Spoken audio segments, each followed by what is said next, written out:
Bisag unsaon, bisag asa nato pangitaon, ug atong namatikdan ang atong kalibutan karon nga puno na sa kasalanan, puno na sa kadautan. Busa ang Biblia nagasulti nga kung kinsa kato nga gusto nga makasulod sa gingharian sa langit, mao lamang ang pagtuman sa kabubuton sa Amahan. Ikaw higala, imo na bang nakita ang atong panahon karon? Imo na bang nakita ug unsa na ang atong panahon karon? Busa na mugna kining atong tulumanon. Pag-utingkay sa kamatuoran. Pag-utingkay sa kamatuoran. Ug ang pag-utingkay sa kamatuoran mao'y makapahatag og giya ngadto sa katawhan aron sa pagsusi sa kamatuoran.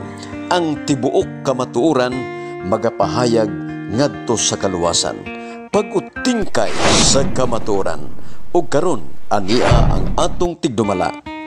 Brother Evangelist Jerry Light, ato siyang patalihugan. Siyempre po na may igo ba? Oh. Wala na yung mga pangutana. Sige, pangutana. Alay, katugan niya ang imong pangutana na tuntubag, no? Nga, ang tao may espiritu ba? Ang espiritu, gikan na sa Diyos. Kung mamatay ang tao, gibawian niya na kinabuhi. Ang espiritu, ibalik itong basa sa Ecclesiastes City. Ibalik ito sa Diyos. O ang lawas nga, gikan sa original abog, ibalik po sa sabog, sa yuta. Wala pa'y paghukom. Kaya ang paghukom, sa diyang banhaw na sila.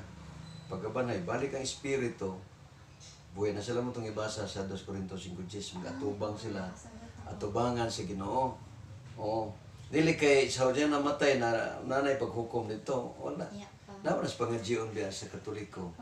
Nga naingon din nga mubalik ako o aron sa paghukom sa mga buhi o may natay na. O karon kung maghukom dito, mubalik pa man siya, di ba? Oh. Dinigid siya maghukom sa yuta. Okay. Sa pangutana. Ang Diyos sabay mukuha sa kinabuhi sa tao.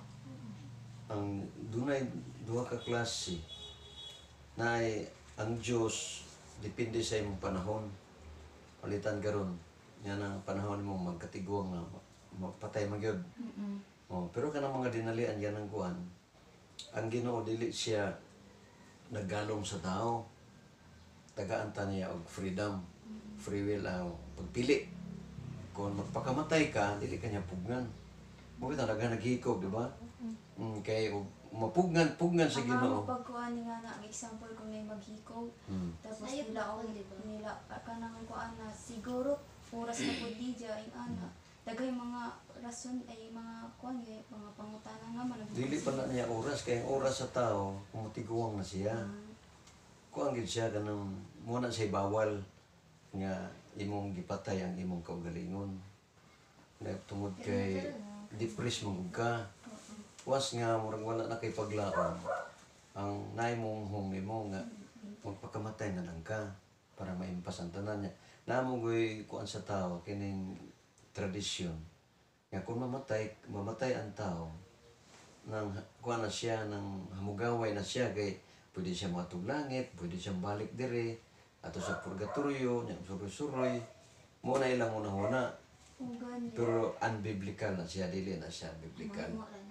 Oh, tradisyon gani. Oh, kuan na siya kanang mga sinulat lang na nila ba. Mga guni-guni nga mga ilang una-una nga mo na si tinuod. Kalain gani kay pag-iwan nila ang mga tao. Kalain ang mga tradisyon kay libog-libogon nila ang mga tao. Mo na gingon sa Marcos City 8. Marcos City 8. Nga ang tradisyon sugo sa tao may gituman nila. Kunya ang sugo sa Dios muro na nila matuman. Okay, tuan naman sila sa tradisyon. Kunya kita god mga masam kamo mga batan-on. Ang inyong una-una nag-agad manggudta sa mga katigulangan. Pero magbasa ka sa Biblia, maupin ka. Nga naman, may bawaan man imong kamaturan na sa Biblia. No, maupin ka. Naay mo tong hiling? Wala na. Tapos kung magbasa ng Bible kayo, wala ka mga ladyong ang mga kuan dili masamtan. Kamu gitudloan mo nga ang creation is 7 weeks lang. Si creation 6 days gibuhat sa Ginoo, and the 7th day na gi-stop sa Ginoo. Unya bless na basado Genesis 2:1-2-3. Iyang gipanalingan ang ikapito, gibalaan o gipahulayan. O wala matatudloy ana kay ako sa una sa Katolik pa ko gani uban-uban pa ko sa pare sa Usami City. Genesis 2:1-7. 2:1-3. Tama na, English na. Sige, basa.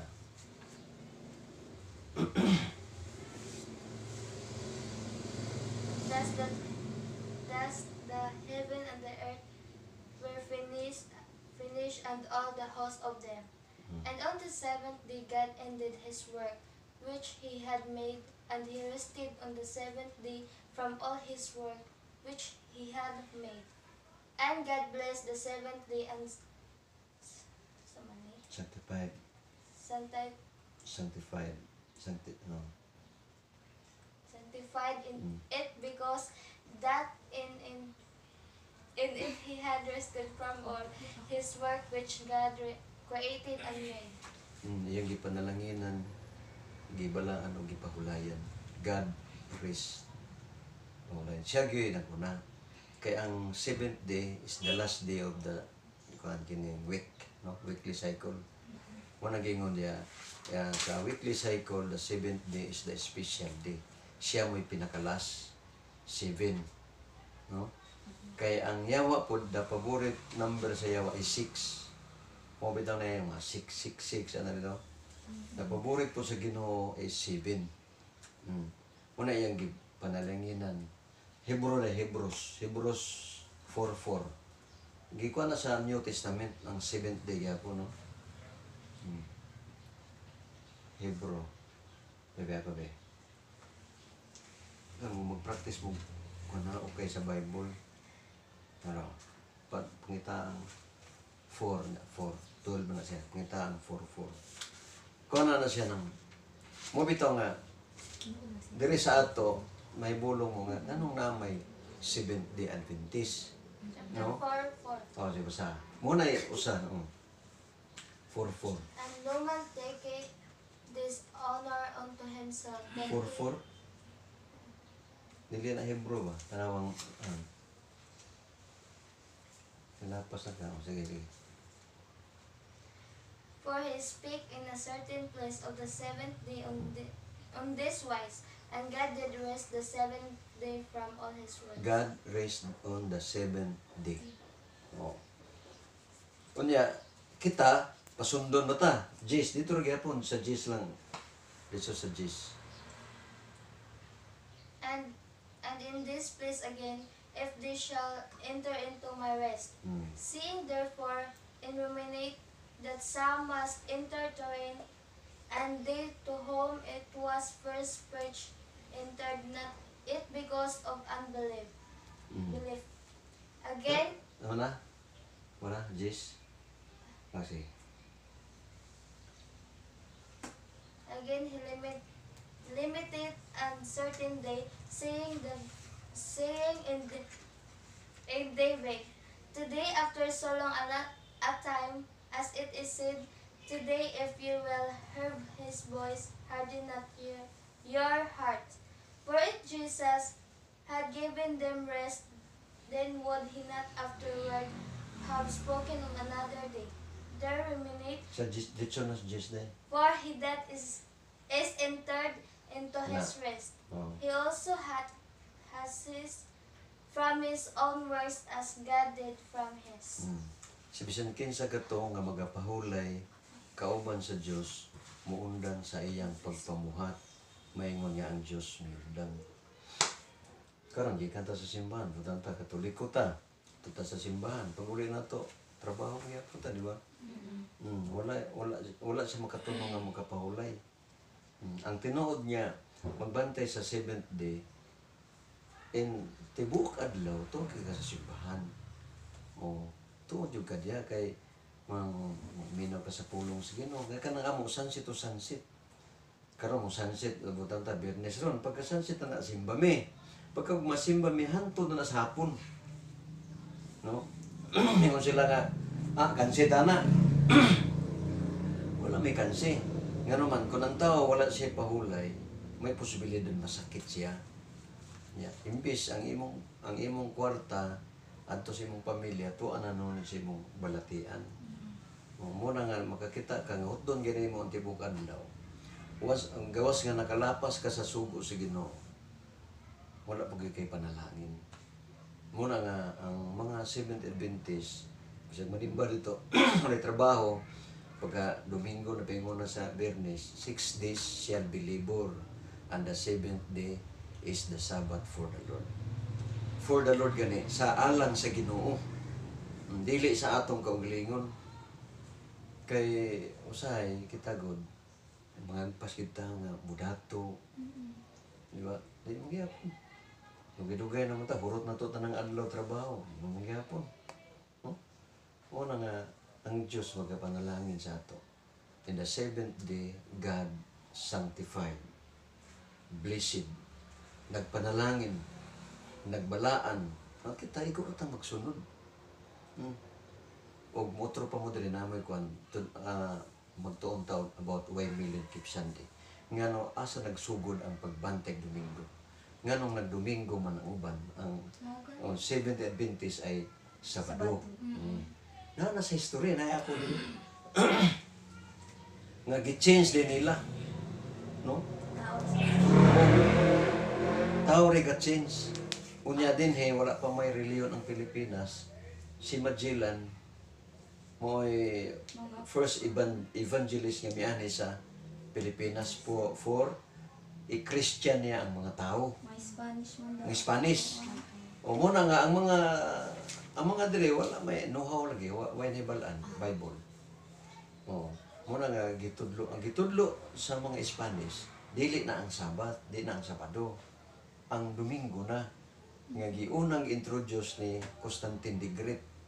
Si Constantino Dako, may unang yun nga nag-introduce nga, Sunday as a rest day.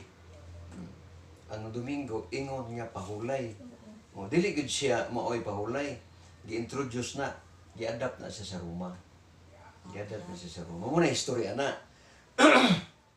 Unya, para nga mawala ang nagbantay Sabat, doon ay persecution, katong gilutos. Tanan nagbantay Sabado, gilutos na. Tago sila. Tago.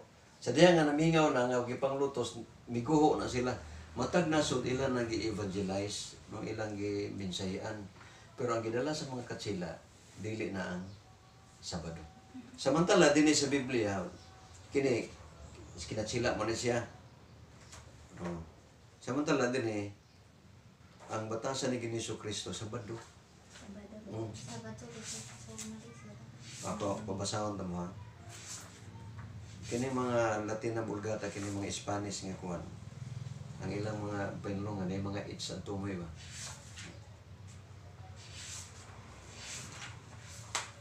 Naman na lang ha. 4:16.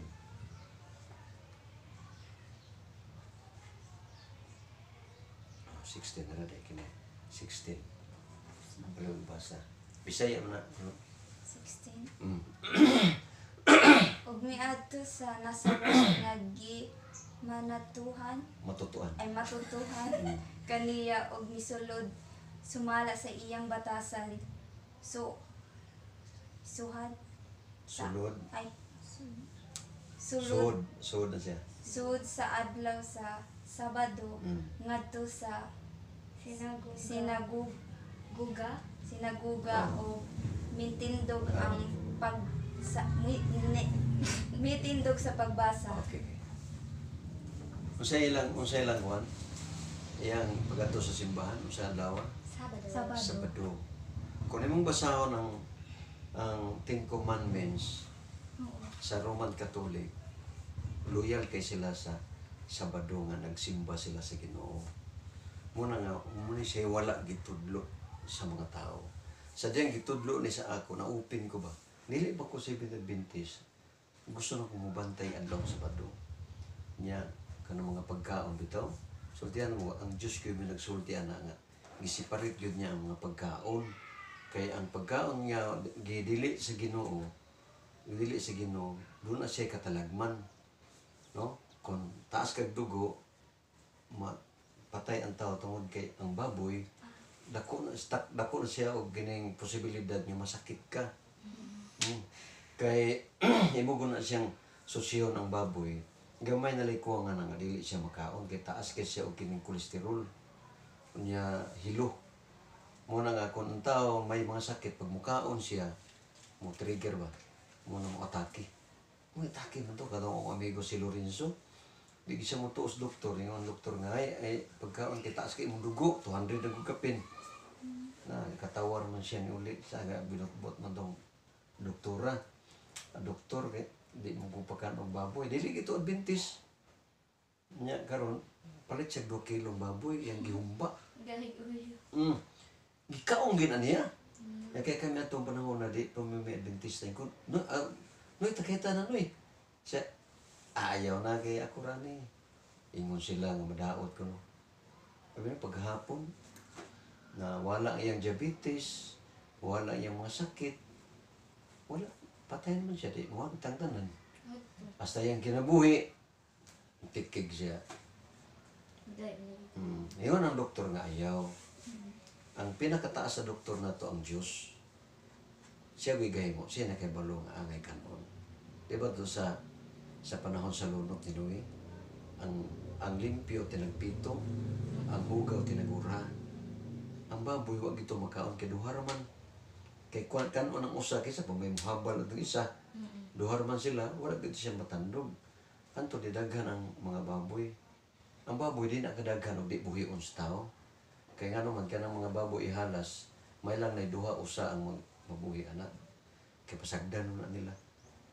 Munang sa ato din hinanaghan, tungod kaya timanon man, higtan man, timanon patutuyon, anak. Munang managhan, munang nga siya, bawal na siya.